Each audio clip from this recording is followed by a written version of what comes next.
মানুষ পরিবার পরিজন নিয়ে সংসার চালাবার জন্য আপনারা যেই বেতন পান তা দিয়ে আদৌ পরিবার চালানো সম্ভব না। এটা অমানবিক, অযৌক্তিক। আজকে বাংলাদেশের হাজার হাজার কোটি টাকা লুটেরারা লুট করে নিয়ে গেছে, হাজার হাজার কোটি টাকা পাচার করেছে, হাজার হাজার কোটি টাকা ধ্বংস করেছে, ব্যাংকগুলিকে লুটপাট করে তছনছ করে দিয়েছে।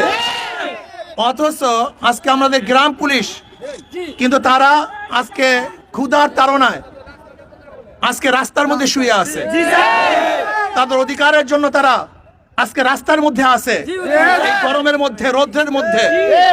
আমি সরকারকে বলবো, অন্তর্বর্তীকালীন সরকারকে বলবো, অচিরেই আপনি আমাদের গ্রাম পুলিশের ন্যায্য যে দাবি আছে সেই দাবিগুলো মেনে নেন এবং আমাদের গ্রাম পুলিশকে জাতীয়করণের ব্যবস্থা করুন।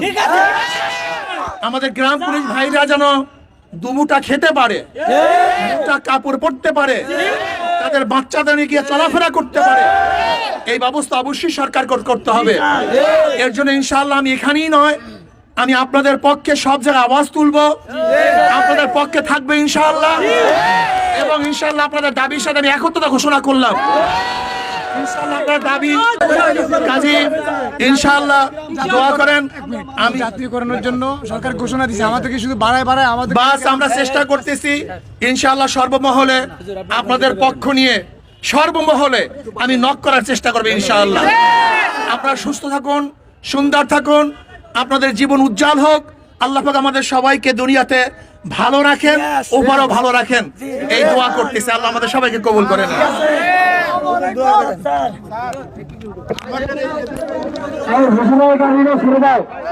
তোমরা আগের মতো রাস্তা বের করো, শুধু হুজুরের গাড়ি না, হুজুরের গাড়িটা ফেলে দিচ্ছি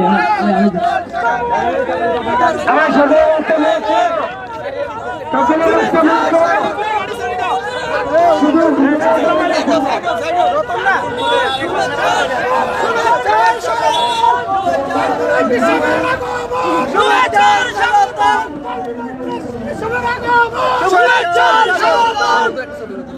আল্লাহ সবাইকে কবুল করেন।